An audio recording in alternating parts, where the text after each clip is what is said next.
the commercial office at the Italian Embassy in Tirana. Today I represent the Ambassador Marco Alberti, who cannot be here this morning, but I'm sure he will join the dinner organized by the Propeller Club tonight. That will be an occasion of great exchanges and networking. So dear distinguished guests, dear President, thank you so much for inviting me today here. I've been in Albania for over 3.5 years, and one of the first sentences I heard when I came was that Italy and Albania were united by the sea, not divided by the sea. So I was thinking to myself, what does that mean? Because geographically, the sea usually divides countries. And during the course of my mandate here, I found out why this was actually the president of Confindustria saying that. This sentence is particularly true for countries like Italy and Albania. That's because when you get too close also with other countries, when you don't border with the sea, but you border directly, the relations between the countries might actually be a little bit worse if we think about the area of the Balkans, or if we think about our friends south of Albania. So I thought Italy and Albania have this particular relationship, which is not only historically and culturally driven, but it's also geographically driven. So the sea is actually that element that allows us to trade, allows us to look at each other, and not to be in any particular kind of divergence, but convergence. I think the closest point from Puglia to Albania is about 40 nautical miles. So during bright days, clear sky, you can actually see the two countries. And that was also historically connected from the fact that during the regime in Albania, people could connect their antennas. I was told they were made out of sardines cans and get Italian TV and Italian radio. And that's how the Italian language spread in Albania. And the relationship between the two countries really increased and strengthened during those years, thanks to this connection, to this view to another country, big country, right in front of the coast. I think Propeller organized this fantastic roundtable in a vibrant period. Last night I was on the Amerigo Vespucci's boat.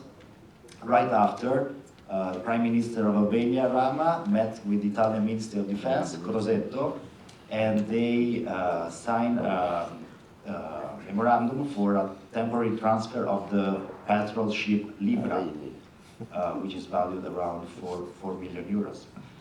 So now this boat is under the disposal of the Albanian authorities to patrol the coast, which is also an objective that is very important for Italy as well. The security cooperation along the Adriatic is not only economically driven, but it's also related to security of traffics of goods, people, and we know how important it is in this particular moment for Italy. So I think this was also accompanied by a memorandum of understanding between Fincantieri, which we all know what it is, and Caio, the Albanian Society, which signs a new step for the maritime cooperation in the military sector. Of course, the military sector now, as you read the news, is very I mean, the importance of that is stressed by the press. Another thing that got me was when I read the goals of the Propeller Club is pretty much the goals that we have in the diplomacy, large and close to the naval sector.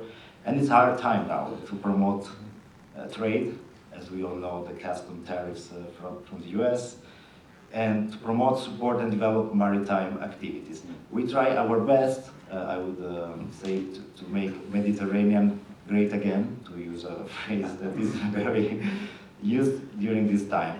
Because Mediterranean was the capital of civilization, of trade, and I think this view is also shared by the Albanian government, which is heavily investing in ports in Durrës. The current port will be converted into a commercial port and a touristic port, marina yacht, and that foresees an investment of 2 billion euros. Together with the port of Vlora, which is down south. about 2 hours from here, not even, and together with the port of Saranda. So this three-party port system will allow Albania to be the commercial hub of the Balkans. So basically, Albania is strategically looking at 2030, the date that we hope Albania will be part of the European Union, in a good position, because these ports will serve also as dry ports to Pristina, so Kosovo, and to Struga, North Macedonia. So Albania will be the hub for energy sector and for the naval sector.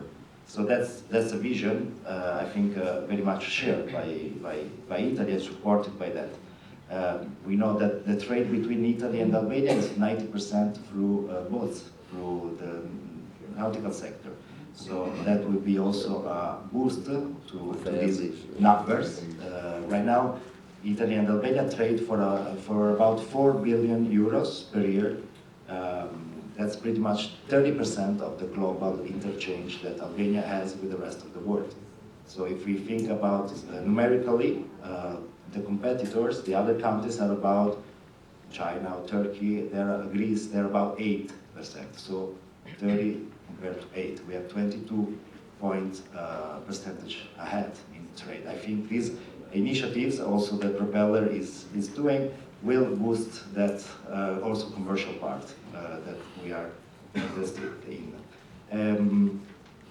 Just to conclude, since I was talking about the custom tariffs, we are reading in the press about how Italy is worried about the exportation of cheese, food, wine to the US.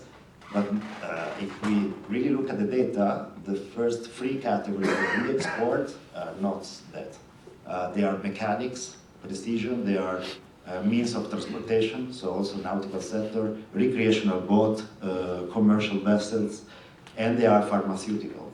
About only 11% is constituted by food, wine, and pizza, for what we are known for.